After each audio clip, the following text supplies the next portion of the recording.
వీర్య కణాలు లేకుండా పోవటం, మానవ జాతికి ఇంకా 10-15 సంవత్సరాల్లో పిల్లలే పుట్టరని WHO వాళ్ళు చెప్పేస్తున్నారు. ఎందుకంటే వీర్య కణాలు 150 మిలియన్స్ ఉండేటివి 1975లో, ఇప్పుడు 25 మిలియన్స్ వచ్చేసాయి యావరేజ్. అది దురంతం. మీకు వీర్య కణాలు వృద్ధి కావాలంటే పుస్తకంలో సంతానలేమి అని రాసింది, ఆ పట్టిలో ఉన్నది ఎస్పెషలీ సామెల్ రోజులు. సామెల్లో ఉన్న పీచు మీ జననాంగాల్ని శుద్ధం చేస్తుందన్నమాట. అంటే మీ హార్మోన్ బ్యాలెన్స్ని వెనక్కి తీసుకొస్తుంది. తోడు మీకు కావాల్సిన కషాయాలు వేపాకు, రావియాకు, మునగాకు, చింతాకు, తమలపాకు, ఈ 5 కషాయాలు వారం వారం మార్చి తాగండి. అది ఆడవాళ్ళైనా పర్వాలేదు, మగవాళ్ళైనా పర్వాలేదు. సంతానలేమికి 2 కారణాలే, ఒక్కరే కాదు. సో ఆడవాళ్ళనే చూస్తుంటారు సంతానలేమి అంటే. యాక్చువల్లీ ప్రాబ్లం 90% ఇక్కడ ఉంది అని అందరికీ గమనించుకోవాలి. సో వీర్యకణాల వృద్ధి కోసం, అంతేకాదు లింగ స్తంభనం రావట్లేదు, ఎరెక్టైల్ ఫంక్షన్స్ సరిగ్గా లేదు, అర్లీ ఎజాక్యులేషన్స్, ఇలా లైంగిక సంబంధమైన రోగాలన్నీ ఆ సంతానలేమి అని పట్టిలో ఉన్నదాన్ని మీరు చాచు తప్పకుండా పాటిస్తే 6 నెలల నుంచి 2 సంవత్సరాల లోపు బాగైపోతాయి. ఏమి ఇబ్బంది లేదు. Hair loss, nail loss, weight loss, అన్ని లాస్. డిఫరెంట్లీ ఏబుల్డ్ కిడ్స్, ఇవన్నీ చాలా మందికి, అదే చెప్పాను కదా, ఇక్కడ నరాల సంయోజనం సరిగ్గా లేకపోవటం వల్ల ఇలా దేహంలో కొన్ని భాగాలు సరిగ్గా నరాల సంబంధమైన సిగ్నల్స్ సరిగ్గా దొరక్కపోవటం వల్ల దానికి కావలసిన పౌష్టికాంశాలని అందజేసుకోలేక, కూడబెట్టుకోలేక ఇలాంటి ఇబ్బందులన్నీ వస్తున్నాయి. దీనికి డిఫరెంట్లీ ఏబుల్డ్ కిడ్స్ అని చూశానమ్మా, తెలుసు, అర్థమైంది. ఇలాంటివన్నీ నేను చెప్పిన ఇక్కడ సరిగ్గా లేకపోవటం వల్ల. సో ఇక్కడ సరి కావాలంటే వెర్రి నువ్వుల నూనె 1 వారం, నువ్వుల నూనె 1 వారం, కొబ్బరి నూనె 1 వారం, కొర్రలు, అండు కొర్రలు 3 రోజులు, మిగిలిన ధాన్యం ఒక్కొక్క రోజు తింటూ, కషాయాల్లో సదాపాకు కషాయం, దాల్చిన చెక్క కషాయం, పసుపు కషాయం, అరటి బోధ కషాయం, సరస్వతి ఆకు కషాయం, బ్రాహ్మి ఆకు కషాయం, ఈ 5-6 కషాయం అన్నీ తాగాల్సిన పని లేదు. వారానికి ఒకటి మార్చుతూ ఈ 6 7 ఏది దొరికితే దాన్ని చేస్తూ ఉంటే మీరు 6 నెలల నుంచి 2 సంవత్సరాల్లో 80 to 90% బాగవుతూ వస్తాయమ్మా.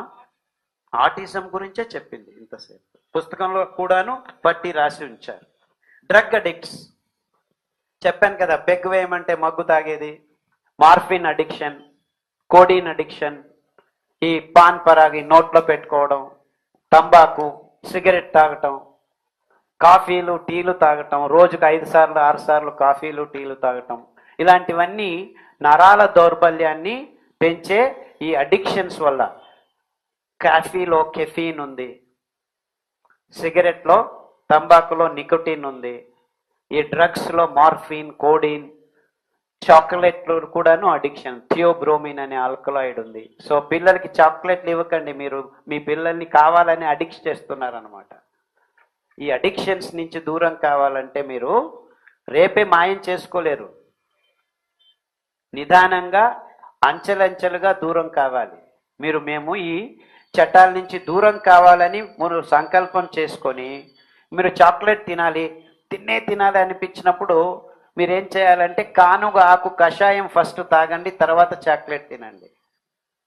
తిప్పతీగ ఆకు కషాయం తాగండి, తర్వాత సారాయి తాగండి. చమురు ఆకు కషాయం తాగండి, తర్వాత కావాలంటే ఒక పెగ్గు వేసుకోండి, లేకపోతే ఆ డ్రగ్ అడిక్ట్స్ అయితే ఆ డ్రగ్ తీసుకోండి. అలా మీరు ఈ అలవాటుకు ముందు ఈ కషాయాలు తాగడం మొదలు పెట్టండి. 6 నెలల్లో మీరు ఆ పదార్థాలని వదిలేసేదానికి వీలవుతుంది. కానుగ ఆకు కషాయం, తిప్పతీగ ఆకు కషాయం, చమురు ఆకు కషాయం, కొర్రలు, అండు కొర్రలు మూల ఆహారం.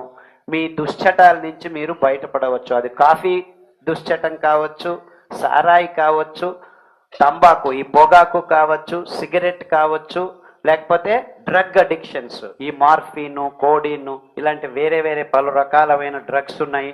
నోట్లో పెట్టుకోవడం, పాన్ పరాగులు, ఇవన్నీ ఇలా పుచ్చుకొని నోట్లో, ఇలాంటివి దుశ్చటాల నుంచి ఖచ్చితంగా బయటపడవచ్చు. 100,000 మంది ఈ కషాయాలు, ఈ ఆహారం తినడం మొదలు పెట్టిన తర్వాత బాగవుతున్నారు, అందులో సందేహం లేదు. సో కానుగ కషాయం, తిప్పతీగ కషాయం, చమురు ఆకు కషాయం, తంగడి ఆకు అని కూడా ఇంకొక ఆకు వస్తుంది, అది కూడా చాలా బాగా పనిచేస్తుంది. చాలా మందికి నా దేహం వేడిది, సిరిధాన్యాలు తింటే ఇంకా వేడవుతుంది అని అనుకుంటుంటారు. వేడి అనేది మీరు సిరిధాన్యాల్ని నానబెట్టకుండా సరిగ్గా వంట చేయడం వల్ల. చాలా మంది ఏం చేస్తారు, కుక్కర్లో పెట్టి కూగించేస్తారు, అది ఉడికినట్లే ఉంటుంది, పైన ఆ ప్రెషర్కి ఉడుకుతుంది, కానీ మధ్యలో ఉన్న పొర్రలు పీచు పదార్థం ఉడికిండదు అన్నమాట. అందువల్ల మీకు వేడి అనిపిస్తుంది. సో మీరు సిరిధాన్యాల్ని వంట చేసుకోవాలంటే రాత్రి నానబెట్టి ఉదయం వండుకోవాలి. ఇన్ఫ్యాక్ట్ మట్టి కుండలో 5 నిమిషాలు అలా మామూలుగా బయట వెళ్ళినా ఉడికిపోతాయి నానడం వల్ల. నానకుండా ఉంటే మీరు ఏం చేసి సర్కస్ చేసినా అది ఉడకదు అనమాట. సో ఉడకబెట్టాలంటే మీరు ఫస్ట్ సిరిధాన్యాన్ని నానబెట్టాలి. అంతేకాకుండా ఊరికనే మీకు వేడవుతుందన్నా కానీ సింపుల్గా అరికల్ని ఉడకబెట్టాలంటే నానబెట్టి ఉడకబెట్టుకొని తింటే మీ దేహం చల్లగా అవుతుంది. దానికి తోడు మెంతుల కషాయం, మెంతులు, జీలకర్ర కషాయం, మెంతులు, జీలకర్ర, ఆవాలు, ఒక వారం ఆవాలు, ఒక వారం జీలకర్ర, ఒక వారం మెంతులు. ఇన్ఫ్యాక్ట్ ఈ 3 కాంబినేషన్ వారం వారం తాగితే మీ ఉదర సంబంధ రోగాలు, బ్రెయిన్ అంటే వికారాలుగా ఆలోచిస్తారు, ఏదేదో ఆలోచనలు వస్తుంటాయి, నెగిటివ్ థాట్స్, అదంతా వచ్చేదంతాడు కూడాను ఈ 3 కషాయాలతో పాటు సన్న ఉల్లిపాయల కషాయం, తులసి కషాయం, సరస్వతి ఆకు కషాయం, పుదీనా, ఇంకా మంచి కషాయం అన్నిటికంటే అంటే గోంగూర కషాయం. అద్భుతమైన కషాయం. ఆల్మోస్ట్ అన్ని రోగాలకు రామబాణం. నాకేమి దిక్కుతోచట్లేదంటే వెళ్ళి గోంగూర కషాయం తాగండి, మీ మెదడు పునశ్చేతనం అవుతుంది. అంత అద్భుతమైన కషాయం. సో ఇలా కషాయాల్ని మీరు జాగ్రత్తగా ఆ రోజు ఫ్రెష్గా తయారు చేసుకొని తాగండి. పొడులు చేసుకుంటాము, ఎండబెట్టుకుంటాము, ఇలా సోంబేరితనాలు చేసుకోవద్దండి. Parkinson's, Alzheimer's. పార్కిన్సన్స్ అంటే వణుకే రోగం, వణుకుతూ ఉంటుంది, కొందరు మర్చిపోతూ ఉంటారు. ఆల్జైమర్స్లో పూర్తిగా మర్చిపోతారు. ఇలాంటి నర దౌర్బల్యాలు, నర సంబంధ రోగాలు ఇప్పుడు అమెరికాలో సోకాల్డ్ అడ్వాన్స్డ్ కంట్రీస్లో క్యాన్సరు, డయాబెటీస్ దాని గురించి పట్టించుకోవట్లేదు, ఏదో ఒకటి చేసుకుంటున్నారు. కానీ పార్కిన్సన్స్, ఆల్జైమర్స్కి భయపడుతున్నారు. మన దురదృష్టం కొద్దీ మన దేశంలో కొన్ని ఈ రోగాలు మెల్లిగా వచ్చేస్తున్నాయి. గడిచిన 5 సంవత్సరాల్లో పార్కిన్సన్స్, ఆల్జైమర్స్ మన దేశంలోనే ఎక్కువ అవుతుంది. ఈ ఆహార పదార్థాలే దీనికి కారణమని ఎవరు చెప్పట్లేదు. అంటే మీరు ఈ పదార్థాలని వదిలేసి వెర్రి నువ్వుల నూనె, కొబ్బరి నూనె వారం వారం మార్చి 3 చెంచాలు ఉదయం లేచి తాగితే పడిగడుపున, తర్వాత కషాయాలు, సాదాపాకు, పసుపు, అల్లము, బిల్వం, ఇలా కషాయాలు తాగుతూ అరికలు 3 రోజులు, సామెలు 3 రోజులు ఎక్కువగా తినాలి. మిగిలిన ధాన్యం ఒక్కొక్క రోజు తినాలి.